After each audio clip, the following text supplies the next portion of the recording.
जो माननीय सदस्य केवल सिंह पठानिया जी ने विषय रखा है, संक्षेप में अपनी बात में कहना चाहता हूं कि नशे के बारे में और विशेष करके चिट्टे का जिक्र किया है, पर मैं इस समाज में ये देख रहा हूं कि नशे कई प्रकार के हो गए। उसमें मोबाइल का नशा क्या कोई कम है?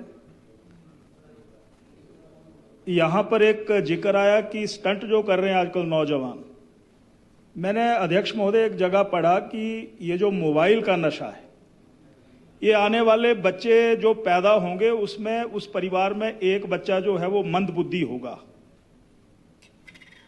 और ये नशा, ये मोबाइल का नशा जो है, ये भी हमारे इस मेंटल सिंड्रोम जो है उसको कमजोर कर रहा है। ये आने वाली पीढ़ियों को उस दिशा में लेकर के जा रहा है कि वो पीढ़ी खोखली हो जाएगी। इसलिए जहां चिट्टे का दुष्प्रभाव है, जहां पर मैं पढ़ रहा था कि पिछले कुछ महीनों में ही कई नौजवानों की मृत्यु हो गई, और इस नशे में, इस चिट्टे में पूरे का पूरा परिवार संलिप्त है। माता भी हैं, पिता भी हैं, और परिवार के सदस्य भी हैं, क्योंकि इजी मनी वहां पर मिल रहा है। इसके लिए मैं कोई पुलिस को दोषी नहीं मानता, इसके लिए समाज भी दोषी है, क्योंकि समाज ने इसको एक्सेप्ट कर लिया है। हम रिएक्ट नहीं करते और यहां पर भी भाषण देते हैं। यहां पर जो भाषण होता है वो बाहर भी वैसा ही रहे माननीय अध्यक्ष महोदय, तो उसका असर होगा।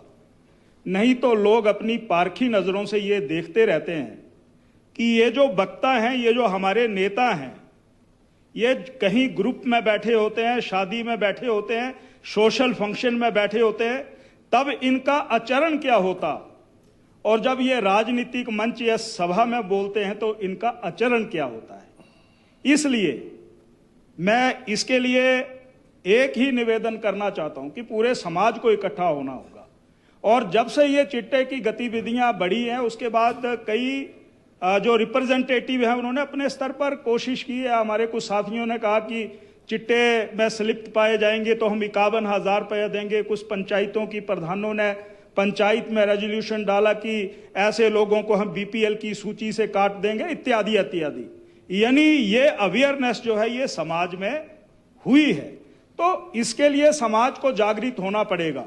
मैंने एक विषय जरूर रखा था कि ये जो हमारे पुलिस के थाने हैं, पुलिस की चौकियां हैं, यहां पर जो इनकी नफरी है उसको वो वहां की पॉपुलेशन और क्राइम की रेशो से फिक्स होनी चाहिए। वो है नहीं।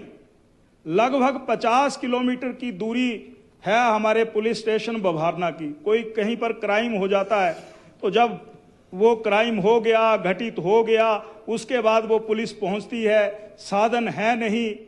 तो मैं ये कहना चाहता हूं इसको रीस्ट्रक्चरिंग की जरूरत है। और मुख्यमंत्री है नहीं, पर ऑनरेबल हमारे मिनिस्टर बैठे हुए हैं, यहां पर रिकॉर्ड भी की जा रही है बातें। मैं एक आग्रह करना चाहता हूं कि जो वर्षों से बैठे हुए हैं, जनाब ये जयसिंहपुर का थाना है, लंबा गांव का, अब बभारना भेज दो, अब बभारना से आप बैजनाथ भेज दो, अब बैजनाथ से आप धर्मशाला नगरोटा भेज दो। तो इसको थोड़ा रीस्ट्रक्चरिंग करने की जरूरत है। माननीय सभापति अध्यक्ष महोदय, मैं एक घटना आपको बताना चाहता हूं। ये जो आदर्श नशा निवारण केंद्र है, ये नशा निवारण केंद्र नहीं है। यहां तो ये नशे में संलिप्त हैं लोग। हमारे एक साथी नशा निवारण केंद्र चलाते थे। राजनीतिक प्रतिशोध के कारण उस व्यक्ति के खिलाफ केस दर्ज कर दिया गया। पहले वो उस विचार से थे, बाद में हमारे साथ जुड़ गए। जब केस रजिस्टर्ड कर दिया, उनका मोबाइल भी जब्त कर लिया। मैंने उच्च अधिकारियों से बातचीत की, उन्होंने कहा नहीं, इनके नशा निवारण केंद्र चलाने से हमें नुकसान हो रहा है। लगभग 200 परिवार मेरे पास आए, कहने लगे कृपया करके मुख्यमंत्री से निवेदन करो। और उनके परिवार के लोग ये कहने लगे कि ये तो नशे की दलदल में फंसे हुए थे, इन्होंने बाहर निकाला। और जब मैंने उन बच्चों के माता पिता को देखा तो मैं हैरान रह गया।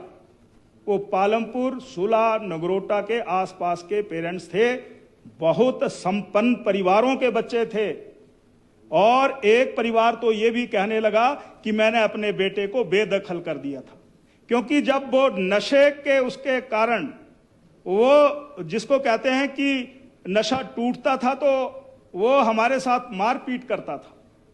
तो अध्यक्ष महोदय, इसमें ठीक बात आई है कि यहाँ पर कोई स्कोर सेटल करने वाली बात नहीं है। हम भविष्य की पीढ़ी को बचाने के लिए इस प्रकार के कदम उठाने की जरूरत है। और ये मोबाइल का सिंड्रोम है, हम कई जगह देखते हैं कि बैठे हुए हैं, जनसभा चली हुई है, पर मोबाइल से स्क्रॉलिंग हो रही है।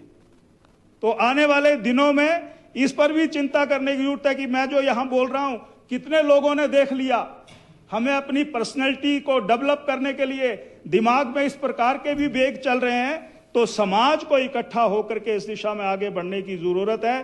पालमपुर के कुछ वकीलों ने यह फैसला किया है कि ऐसे लोग अगर कहीं पर पकड़े जाते हैं तो उनके पक्ष में हम कोर्ट में खड़े नहीं होंगे। इस प्रकार की छोटे छोटे सामूहिक प्रयास जो है माननीय अध्यक्ष महोदय शुरू हुए हैं। बातें तो बहुत हैं कहने के लिए, पर इतना ही कहना चाहता हूं कि इस प्रकार का जो ये भयंकर, जिसको कह सकते हैं कि आने वाली पीढ़ी और पीढ़ी खोखली हो रही है, उसमें ये इस प्रकार का नशा जो है ये समाज को खोखला कर रहा है। हमें मिल करके शपथ लेनी होगी, और जो इस सदन से बाहर हैं और सदन के अंदर आते हैं तो व्यवहार एक जैसा लगना चाहिए, और समाज मिल करके चलेगा तो इस प्रकार की विसंगतियां अवश्य दूर होंगी।